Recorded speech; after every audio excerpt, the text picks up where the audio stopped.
Train পুরো ফাঁকা, কেউ নেই ট্রেনের ভেতর। তো ট্রেনটা আমরা ভালো করে ঘুরে দেখতেই পারি। একটা ছোট্ট পরিষ্কার ওয়াশরুম, গার্বেজ বিন রয়েছে।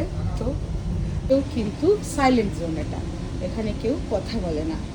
প্রথম যখন আমার ম্যানেজার আমায় অফিসের ঘরে ডেকে বলল, এবার তোমায় কাজের জন্য কানাডা ট্রাভেল করতে হবে, তখন ভীষণ ভয় পেয়েছিলাম এটা ভেবে যে আমি তো ড্রাইভিং জানি না, আর বিদেশে পাবলিক ট্রান্সপোর্টের কোনো কনসেপ্টই নেই, তাহলে কেমন করে সারভাইভ করব। কিন্তু টরন্টো এবং তার পার্শ্ববর্তী এলাকাগুলো আমার এই ধারণাকে একেবারে ভ্রান্ত প্রমাণ করে দিয়েছে। প্রত্যেকটা শহর কি সুন্দরভাবে কানেক্টেড ট্রেন, বাস আর ট্রাম দিয়ে। আজকে ট্রেন পুরো ফাঁকা, কেউ নেই ট্রেনের ভেতর। তো ট্রেনটা আমরা ভালো করে ঘুরে দেখতেই পারি। চলুন একটু ঘুরে দেখি কেমন হয় বিদেশের এই দোতলা ট্রেনগুলো। এই ট্রেনটাই একসময় আমার রোজ দিনের অফিস যাওয়ার সঙ্গী ছিল। এখন আমার ওয়ার্ক ফ্রম হোম, তাই অফিস যেতে হয় না। তবে আজ টরন্টো শহরের দিকে যাচ্ছিলাম, তাই ভাবলাম আপনাদের এই ট্রেনটা একটু ঘুরিয়ে দেখাই। প্রত্যেকটা কম্পার্টমেন্টেই রয়েছে কিন্তু এরকম একটা ছোট্ট ওয়াশরুমের ব্যবস্থা। This is the washroom. You want to use the washroom now? Okay.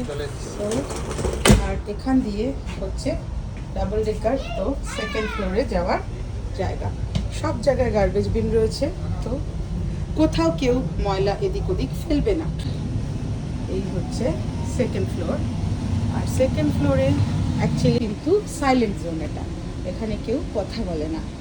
This is the white zone. সোম থেকে শুক্র এখানে সকাল 6টা থেকে 10টা এবং বিকেল 3টে থেকে 7টা পর্যন্ত কোনো কথা বলা যায় না। প্রতিটা কম্পার্টমেন্ট একটা আর একটার সাথে যুক্ত রয়েছে এরকম স্লাইডিং অটোমেটিক ডোরের থ্রুতে। এই ট্রেনটা বেসিক্যালি টরন্টো শহরের সাথে এর পার্শ্ববর্তী ছোট ছোট শহরগুলোকে কানেক্ট করে। আজকে ছুটির দিন বলে ট্রেনটা যতটা ফাঁকা দেখছেন, অফিস ডেজে কিন্তু ট্রেনটার চেহারা ঠিক এরকম থাকে না। মানে প্রত্যেকটা সিটই মানুষে ভরে থাকে এবং তারপরেও কিছু যাত্রী দাঁড়িয়েও ট্রাভেল করে। দাঁড়ানোর সময়ও প্রত্যেকে একটা ডিসেন্সি মেনটেন করে, মানে একে অপরের ঘাড়ের ওপর উঠে দাঁড়াবো সেই ব্যাপারটা কিন্তু এখানে। দাঁড়ানোর সময় প্রত্যেকটা মানুষই একে অপরের থেকে একটা মিনিমাম ডিস্টেন্স মেনটেন করে। এদেশে ট্রেনে উঠে এই ব্যাপারটাকে যতটা এনজয় করি, ঠিক ততটাই মিস করি ইন্ডিয়ার ট্রেনকে। কারণ এখানে না আছে কোনো হকার, না আছে কোনো কেনাকাটা। ট্রেন থেকে নেমে এবারে আমরা উঠবো স্ট্রিট কারে। না, তেমন কোনো কঠিন যানবাহন নয়, এ হলো আমাদের কলকাতা শহরের ট্রাম।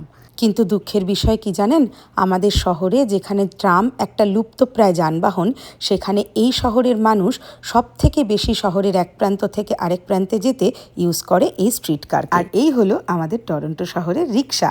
কেমন লাগলো ভিডিওটা?